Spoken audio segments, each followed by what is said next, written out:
this happen, including the Mountain Express, where I work. Wanted to make sure that you pick up a festival guide that we publish. They're at all the event venues. And there are, as Christine mentioned, many more events, most of them free. So keep attending, keep enjoying the festival. I wanted to start by recognizing an important part of our journalism track here at the festival, and that is our groundbreakers. That's what we call the up-and-coming journalists who are participating in this festival from the get-go. What they're doing is reporting on the festival in real time. If you go to hatchasheville.org, you'll see up-to-the-minute reports in the form of blog posts and videos and photos and what have you. And it's enriching the festival experience. In a multifaceted festival like this, you can't do it all. But we've got a team of 7 groundbreakers who are out there covering it all. So if you check online, you'll be able to witness what you missed. And I wanted to recognize each one of them very quickly, if they'll stand up and wave. Aaron Dahlstrom. Brian Gallagher. I believe Jason Herring has plumbing problems, so he's not here, unfortunately. But he's working very hard. His house has plumbing problems. That's right. Indeed. Adam Hillberry. He's filming this as we speak. Josh Martier. He's also... He's covering something. He's working. He's covering something. Roxanne Turpin. And John Walsack. And then we have our mentors. We have an illustrious panel here today of 4 very seasoned journalists. They look young, and a couple of them really are young, but they've been working in our industry for a long time and have a lot to share with us. I'll start here with Jess McCuan, who lives here in Asheville now after many years in New York and elsewhere. She's the editor of Verve magazine. It's a women's magazine based here. Julie Shapiro is an old friend of mine who used to live in North Carolina, but now she's in Chicago, where she's the artistic director for the Third Coast International Radio Festival.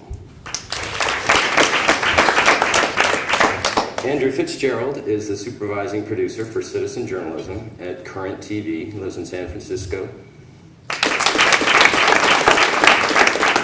And Jeff Pohlman currently works at CNBC, but he's been working on documentaries for the last 15 years. And Jeff, where do you live? New York City. New York City. All right, well, glad you're all here. It was a bit of a conundrum putting together this panel because I set about it thinking about media in the old way. I thought, I need someone from print. I need someone from radio, someone from television, someone who works on the web.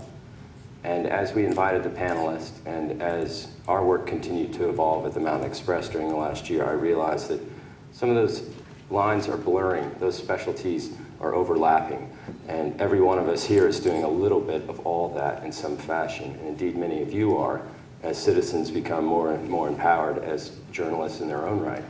And so that's how I set out to craft this, and we do have our specialties, but I think part of what we'll get at today is how those specialties are dissolving and perhaps reforming in different ways. And the best example I can think of is the twaper. How many of you are familiar with the term twaper? That's good, about half of us. That would not be true in most cities in the United States because the twaper was born in Asheville 2 weeks ago.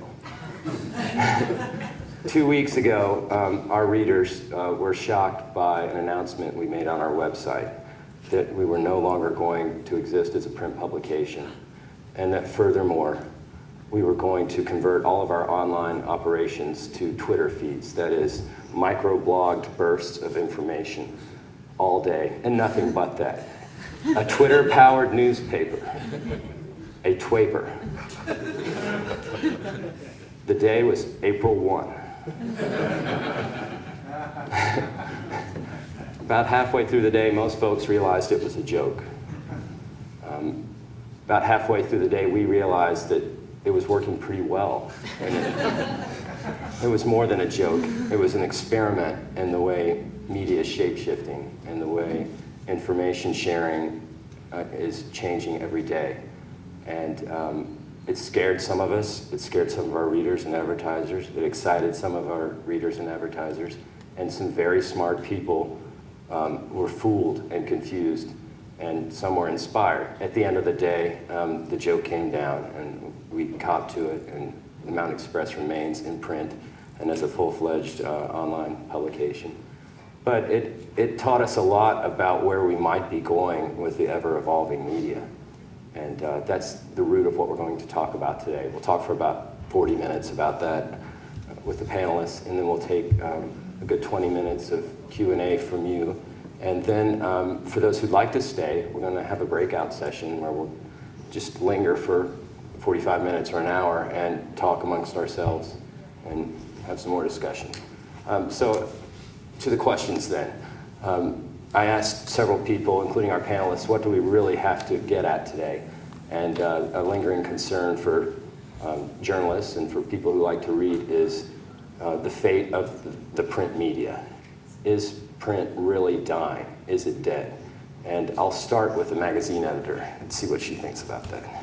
Well, there was a report about a year ago from an industry group that said that many major cities by next year won't have daily newspapers. And it was shocking. And it was a sad, and for people who grew up in print journalism, I have always had print jobs, and there was just so much hand-wringing about that announcement, about that forecast. And I think that the concern is that, the real concern is that the kinds of things that newspapers do really well, which is dig into documents and really generate original, on-the-ground stories, that kind of journalism would go away. So it's actually not the paper and ink that we're so concerned about losing. It's the real good storytelling, the real digging and on the scene sort of descriptive details that we're worried about losing with newspapers. So it's a sort of survival of the fittest sort of situation. I do think, I personally don't want to read 5,000 words on a Kindle. I don't want to read it on my phone. I don't want to read it on an electronic screen. So I think that until the deep reading, the long reading process is comfortable on, an electronic device, people will want really good, well-told stories in some way that's comfortable, and paper and ink is really, it feels good. So I don't think that there's any, I think that the death of the newspaper is sort of, it's come too quickly. So I think that the real issue is whether you can do this kind of, whether people are willing to and want this kind of good newspaper content. The form is going to change, and the long stories, I think, are going to still remain on paper. How about the other panelists? Do you think people still want to read in print?